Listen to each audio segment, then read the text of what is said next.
Good evening. This is Maureen Downey. I am the AJC Get School blogger, and I write a weekly print column, and I manage this AJC Get School Facebook page. I'd like to welcome all of you for tuning in on this very important discussion. I would especially like to thank subscribers. Your support helps us do the great journalism that we do and my colleagues do, and it also makes possible special events like this live conversation tonight about a very important topic. I hope that this conversation will give you a sense of stepping into our AJC newsroom and meeting the folks behind the scenes, the reporters who make possible the kinds of stories that you like to read and stories about topics like school safety. With that, I would like to shift this to my colleague, Cassidy Alexander. She's an education writer and she covers the important counties of Cobb and DeKalb, and she will introduce you to our panelists. And we will get deeply into this topic, and I'll be looking for questions from you all to put to the panelists at the end of this 30-minute session. Again, welcome. Thank you for your support, and here's Cassidy. Thank you, Maureen. I'd like to start by introducing our panelists tonight. First up, we have DeKalb County Board of Education member Allison Gewirtz. She's a former school psychologist who recently wrote a guest column for the AJC calling on lawmakers to take action against gun violence. Next, we have Dr. Johar Howard, who's a school board member in Cobb County. Cobb is one of several districts that have recently announced security upgrades in the wake of current events. Dr. Howard and Ms. Gewirtz are speaking as individuals, not on behalf of their districts, but are just here to offer perspective as one of 7 board members in each county. And finally, we have Damian Galvin, who's a recent graduate from Forsyth Schools. He has actively spoken out about the need for more mental health resources in schools, and he has a podcast called Polititeen. So I'd like to start by just jumping right into it and talking about how in Georgia, stricter gun control does not seem to be on the horizon. In fact, Governor Kemp's school safety plan avoided mentioning guns altogether. So what position does that leave local school districts in? And I'd like to start with Ms. Gewirtz and then go on to Dr. Howard. Okay, great. Thank you, Cassidy.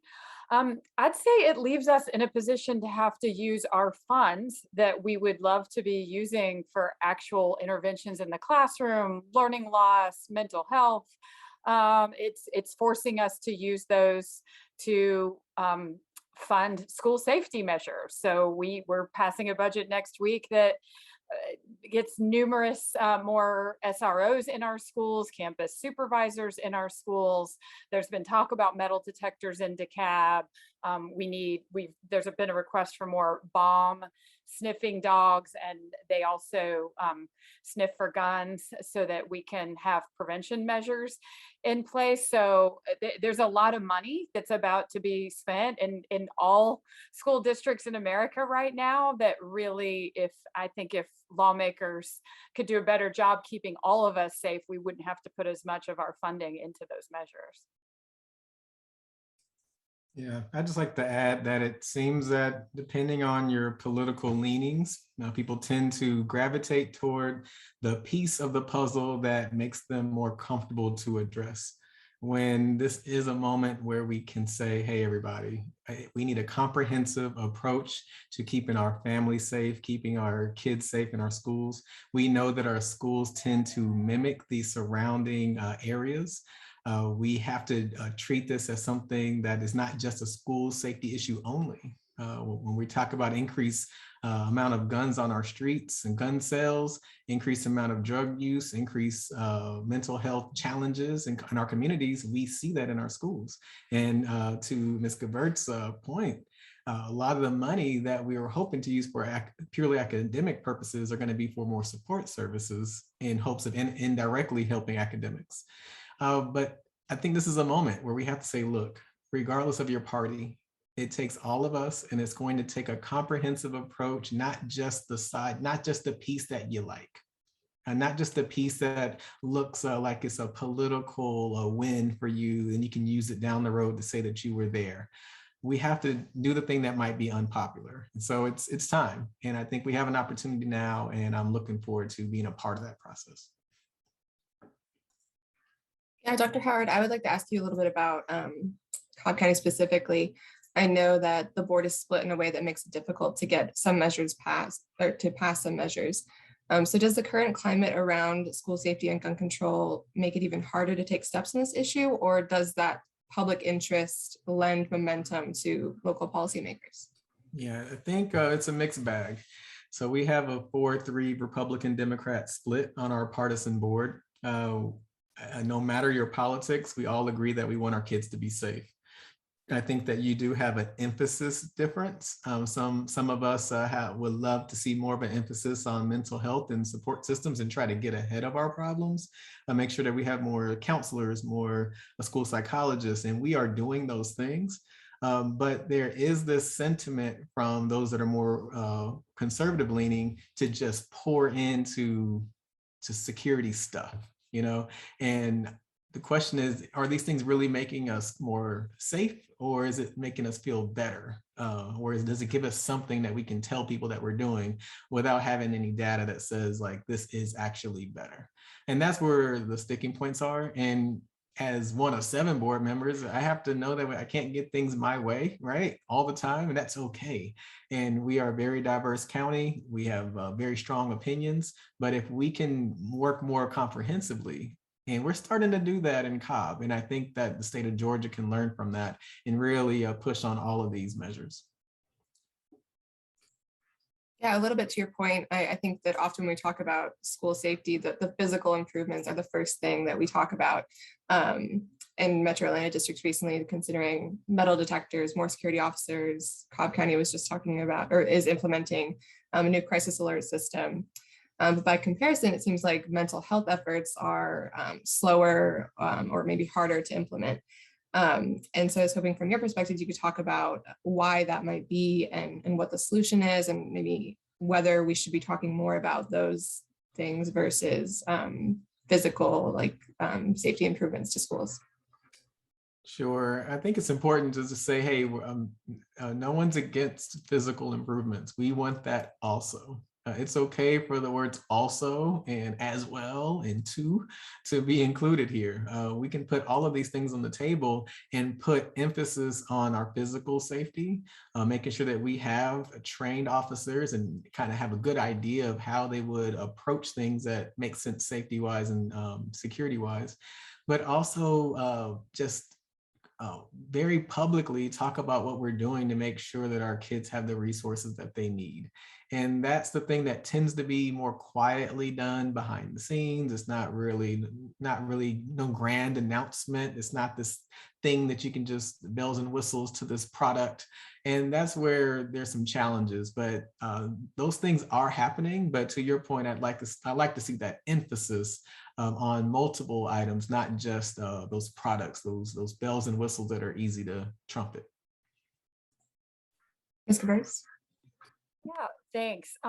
It's a little bit different in DeKalb County. Our board is nonpartisan, and our board does tend to be pretty united on the and. I mean, I feel like our board has been pretty vocal on wanting to address the safety concerns with what our experts, our police department within our district tells us they need, and we want to address the mental health aspect as well. So I do feel like we've been fairly unified in addressing that. I just would go back to, all of this comes down in school districts. It comes down to money, and your money needs to be spent. Your budget needs to be spent on where your values are.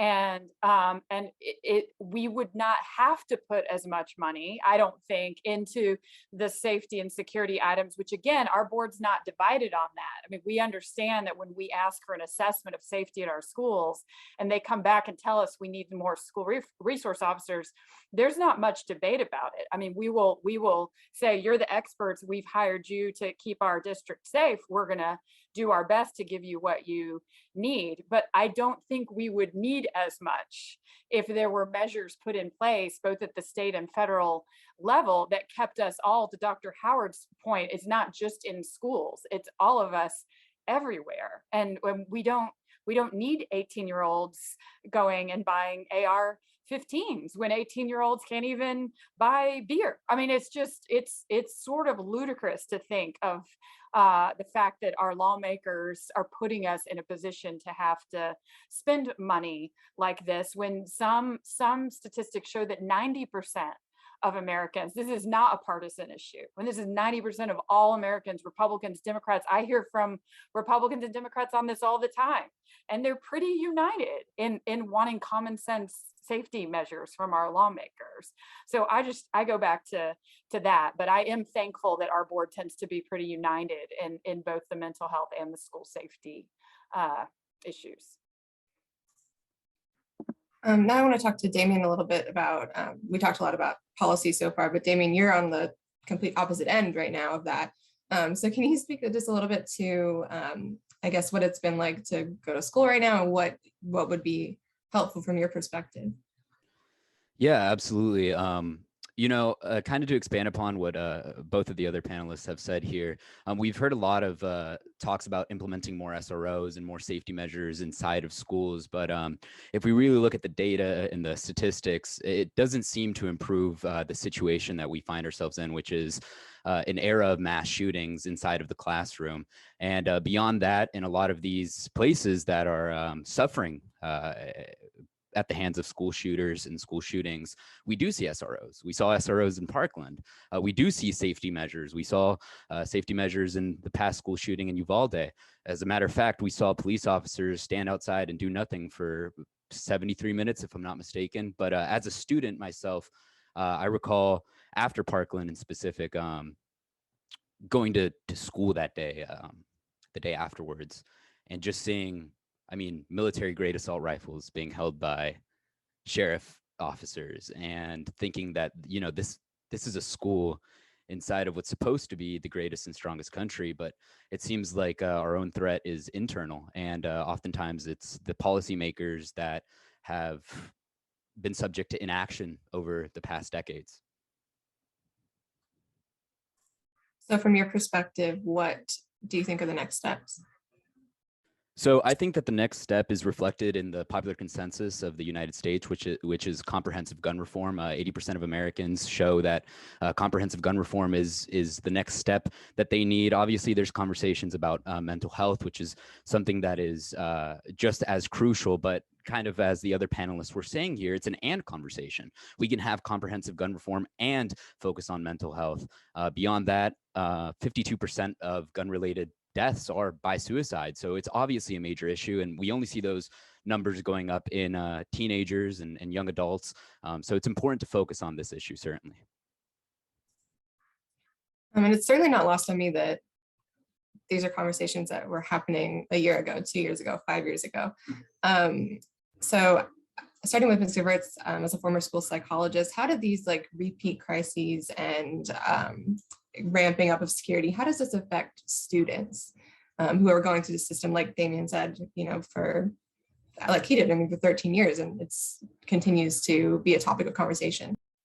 Yeah, it's interesting because I sort of hear from kids, from students and parents, two different responses. One is, and I just talked to a parent today who said, yeah, when I bring up school shootings to my student's like, yeah, I mean, they're almost immune to, yeah, of course there was another school shooting. Yeah, that happens.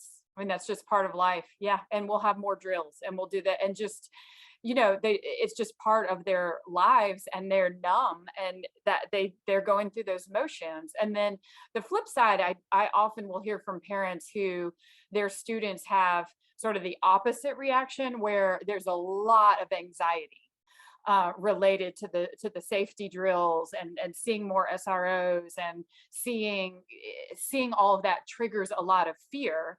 And we know that social media has a big impact on our students, and they, like Damien, are very well aware of, probably more aware of us in terms of what has happened in these school shootings. They're seeing very graphic images, and they're seeing a lot that I think a lot of us don't see, and that can cause them to go one way or another in how they're you know, how they're emotionally gonna handle that. But either way, it's very concerning for parents because they reach out and want help and want support. And I often will refer them to the National Association of School Psychologists that has, I will refer staff and administrators to them as well. They have a lot of online resources for parents and for teachers on how to handle exactly this that we're talking about, students who are having these kinds of issues, down to specifically how to warn them when there's going to be a safety drill, or how to process it with them afterwards. And I know our staff in DeKalb County have had a lot of training on how to handle those issues with the mental health concerns with our students. And again, it's a shame that we have to do that, and that we have to spend teacher time. We have to give them the professional development, and then they have to spend their time dealing with this with the students. It's not what school is supposed to be about. So once again, I'm back to, there are a lot of ways we could get help in our schools that are actions that our lawmakers are not taking right now. So another plea for them to help us with this. Amy, did you have anything to add to that question? Yeah, certainly. The mental health issue is definitely a problem, but when it comes back to what it really is about, I think that we've created a society here in the United States and cultivated a society of consumerism.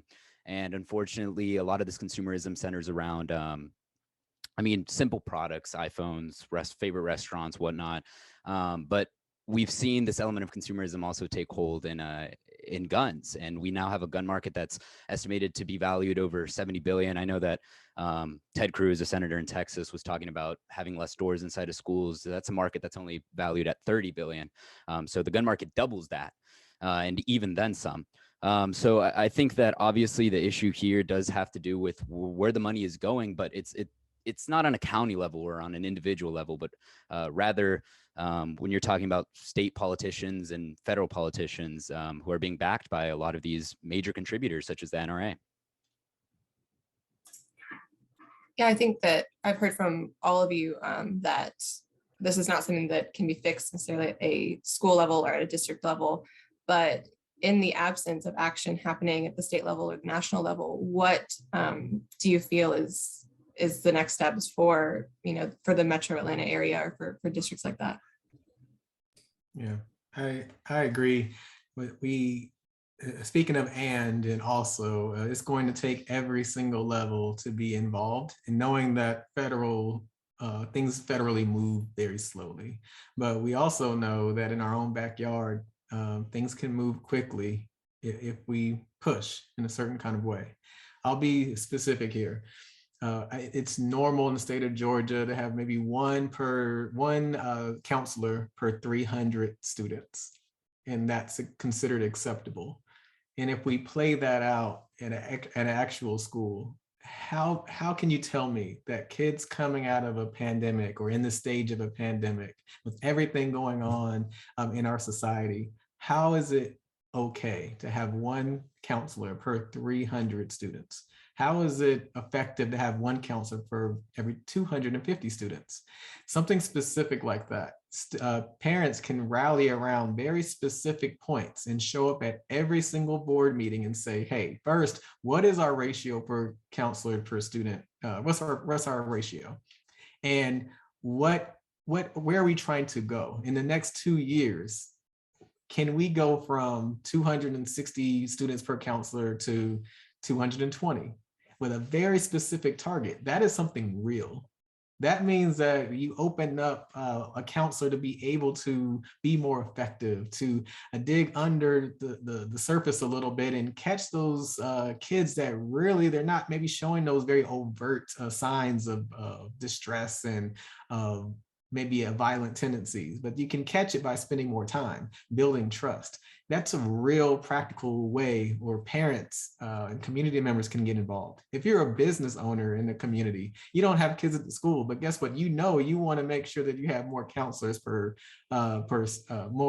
fewer students per counselor. You can be a part of that process as well. That's just one idea to rally behind one specific point and let that add to the broader conversation about an and approach to safety in our schools.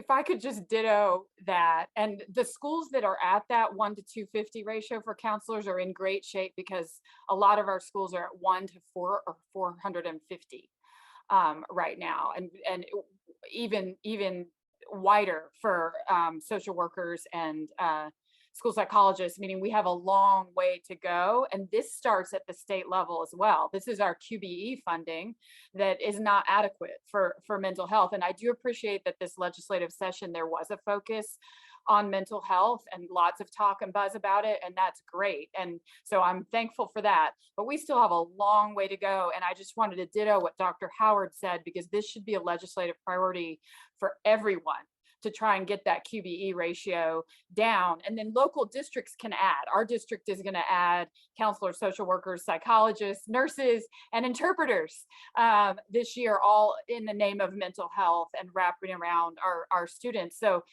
districts can as well, but most of our funding for our staff comes from the state. So it really needs to be a push to revamp QBE numbers. And I would also encourage viewers to help us with that as well. All right, well, Maureen has been monitoring Facebook Live for audience questions. So I'm going to toss it to her now. I think we have a couple.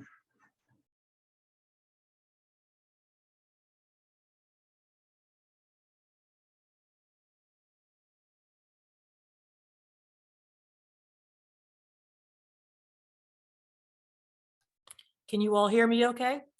Okay, here is my first question. A teacher texted this to me. I'd like to direct this to the board members. What we saw in Uvalde is that police, for whatever reason, failed to act to stop that shooter. It really came down to the teachers who, of course, were not prepared for that. Should we consider arming teachers in Georgia? And if so, how much training? What do they need? Because right now, teachers, I think, are saying to me, we're on our own, really. All schools have policies. All schools have protocols they're supposed to follow. But in the panic of a school shooter, it seems like those protocols get left behind. And in the case of Texas, even ignored by the police. I have not spoken to a teacher who wants to be armed in their schools. Even teachers who I know are, from backgrounds where they may have a gun in their home, or they may have grown up in a family where guns are part of everyday life, hunting, whatever. None of them have said that they think it's a good idea for teachers to be armed. And some of it just comes down to the logistics of, when you are in a panic situation, and let's say you have, the recommendation is to keep the ammunition separate from the arm, and to, have all these safety measures in place, have it locked, have a code, really, I mean, when someone's coming in, when an 18-year-old with an AR-15 is coming in, blowing up children, are you gonna really have the wits about you to unlock the bullets, unlock the firearm, put them together, be able to aim under pressure and shoot? I mean, I heard a statistic today that even with police, only 18% hit their mark in the heat of the moment when they're actually asked to fire in the line of duty. Well, we're asking teachers to do better than that. It doesn't make sense. And I haven't spoken to a teacher who thinks it does. 100% agree. We need to arm our teachers with support. Our teachers are looking to focus more on educating children, but our teachers are being asked to be everything. And the last thing we need to do right now is to add to the laundry list that we already have for them. Oh, by the way, we want you to also be their police officer in the heat of the moment. I completely disagree with the idea of arming with guns. We need to arm them with support, and we can do that. As a dad with 3 kids in our public schools, our district was not willing to spend a lot of time going over the details of how our officers would respond. But in executive session, we did have some very good conversations with our heads of our police in our schools. And I know I feel a lot more comfortable just hearing those details. Unfortunately, the whole county was not able to hear those details on what would happen in the heat of the moment. But we gotta be honest here. We have to call a thing a thing. We can love our police officers and appreciate what they do day in and day out, and then still call out folks in Uvalde, the police department, the politicians who are trying to cover up or withhold the idea of cameras and access to what exactly happened, all the video footage. We have people are working on almost every single level of government in the state of Texas, trying to make sure the public is not aware. And we have to do that work here in our own home counties and our own home districts. This is public education. It belongs to the public. And so we have to watch out for those moments where we're being extra secretive in ways that we shouldn't be, because we have to be very upfront, very transparent, but also in a way that's not giving the playbook to potential mass murderer. I'd like to ask Damien a question now, and this came from one of our readers. Do you think that addressing bullying, anxiety, hopelessness, depression in your peers could stop school shootings? I also want you to talk a little bit about the role of social media, because often the shooters have telegraphed to some degree that they are planning something. Yeah, absolutely. I think that it's apparent that assisting individuals with mental health issues or mental health problems will be of benefit to not only our society when it comes to gun safety and whatnot, but will be a benefit to our society in general. We see other comparable OECD nations taking the same measures, and they're reaping the rewards of it. So I think it's important for us to do it at a local level. I think beyond that, it's also important for us to get back to the root of what schools are supposed to be, which is educational. I think that by providing a generation that is better educated, we will really see substantial change in values in terms of actually prioritizing mental health and bullying and anxiety. A lot of these issues have been kind of swept away by both political parties, to be completely frank, and haven't really been focused on. So I think that it's important. And in terms of social media, I think that, it's one of those things where you just look back after all of these incidents and you go, how did we not see it? And we keep having this conversation of how did we not see it and how did we not see it? And, we can have, I think, every guest panelist from every major news network come on here and they'll give you a different answer as to what the problem is with social media. But frankly, I think that schools are underfunded and underprovided with resources to be able to manage and monitor these platforms. So it really depends on who you're asking to look. I think that you should educate students on how to see warning signs in their peers, but ultimately it does come down to the adults in the room about actually making substantial change. Thank you. Thank you, guys. Well, we are almost out of time, but I wanted to give each of you a chance to say any closing comments and also to let the viewers know where they can reach you or follow you after this. Damien, if you want to start. Yeah, absolutely. So closing comments, I think that the vast majority of the United States population supports comprehensive gun reform, and that's the root issue here. Again, and when we look at other OECD nations that have implemented gun reform, we've seen the amount of shootings go down. As a matter of fact, we can look at states here in the United States that have more loose gun control, Louisiana being a good example. They have some of the loosest gun control in the country, and they have some of the highest rates of mass shooting, if not the highest rate of mass shooting. Beyond that, I think it's important to inform and educate young adults and young people in general on what steps they can take to make sure that their voices are heard, and that falls in the hands of our educators. You can follow me on social media at Damien_Galvin_ on Instagram. Also be sure to listen to the Anybody's podcast. But if you really want to stay up to date with anything that I'm doing, Instagram would probably be the best place to do it. But I want to thank the other guest panelists as well for coming on and giving their opinions and takes, many of which I agreed with. Thank you. Dr. Howard? Yeah, final words. We have to tell the hard truth and do the hard work. One hard truth is that your political party doesn't own all the best ideas, and the other party, they're not a bunch of idiots. There's a reason why people stand where they stand. If we take a moment and actually seek to understand where someone's coming from, perhaps we can find ways to come together and have an approach that works together across the political spectrum.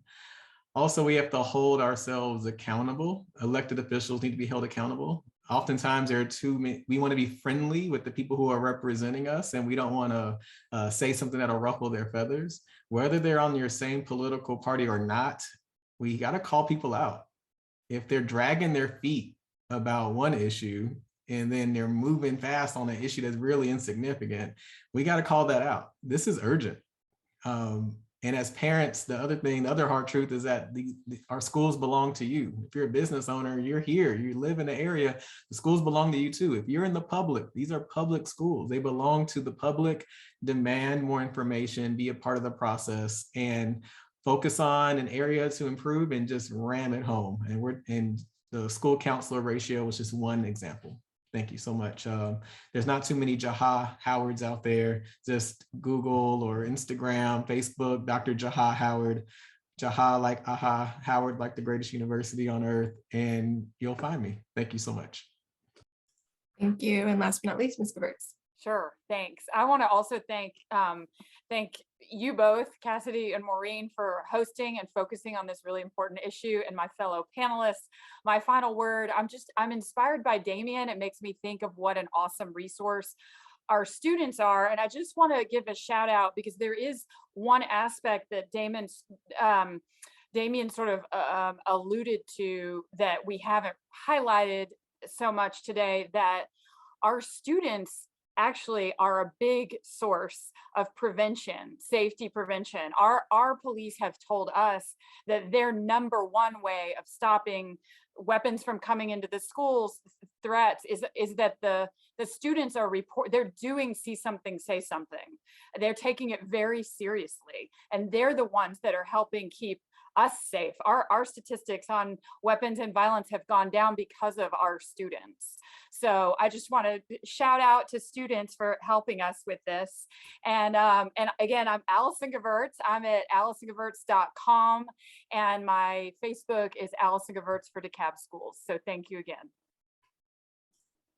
Well, thank you all again so much for your time, and thank you again to our audience for attending today's subscriber briefing. You can follow my work and the work of the education team at ajc.com throughout the year, and we look forward to hosting more events like this to hear directly from the sources. Thank you.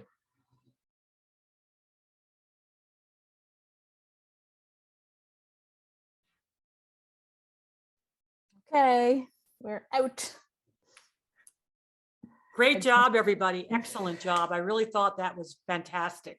Yeah, Yes, great thank you guys. You're conversation. such pros. I was so nervous to talk to everybody today. Yeah.